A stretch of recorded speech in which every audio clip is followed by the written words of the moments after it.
Bon, moi, j'étais allée vivre à Montréal en début des années 90, mais c'était pour le cinéma d'animation.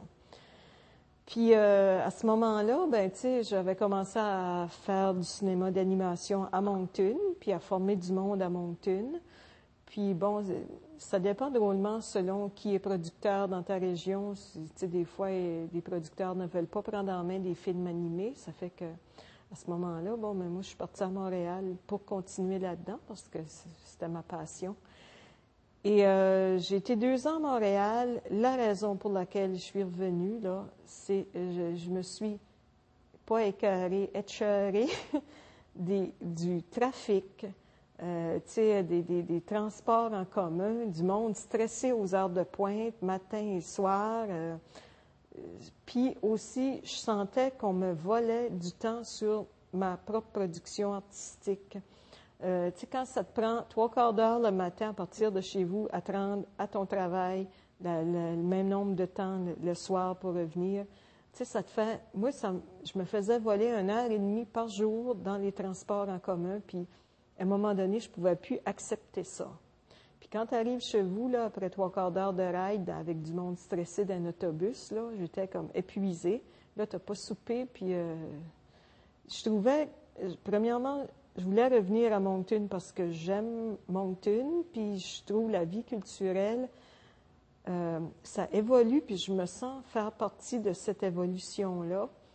Puis, il me semble, j'ai de quoi à dire là-dedans, puis c'est le monde avec qui j'ai étudié ou d'autres mondes qui se sont greffés au milieu artistique.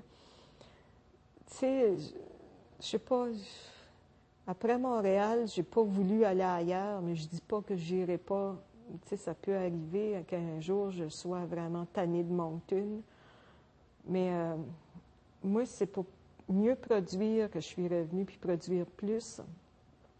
Puis maintenant, avec tous les moyens de diffusion, je suis pas sûre qu'être dans un grand centre, c'est vraiment l'idéal.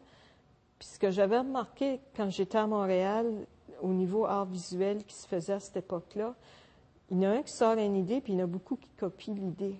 Beaucoup d'imitateurs de monsieur un tel, madame une telle. Tandis que dans les régions plus petites, tu retrouves moins cette imitation-là.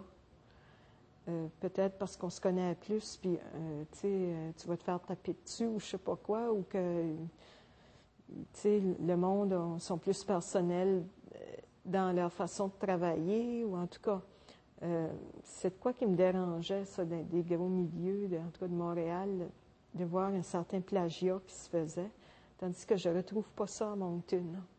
Puis je trouve quand même pour une petite ville, je sais pas, une moyenne ville, je sais pas comment ça se classe à travers le monde, le Canada, bon, il y a quand même des ressources, puis avec l'Internet, puis même avant l'Internet, tu allais fouiller dans les magazines, à la bibliothèque, il y a tout le temps moyen de se ressourcer, et puis, je sais pas, moi, j'ai jamais resté bloqué au niveau des idées, ou, je sais pas, puis j'ai jamais non plus visé une carrière internationale, c'est sûr, si c'était ça mon but, je serais probablement plus à Moncton, mais puis pourquoi pas, tu sais, ça peut se faire une carrière internationale via Moncton.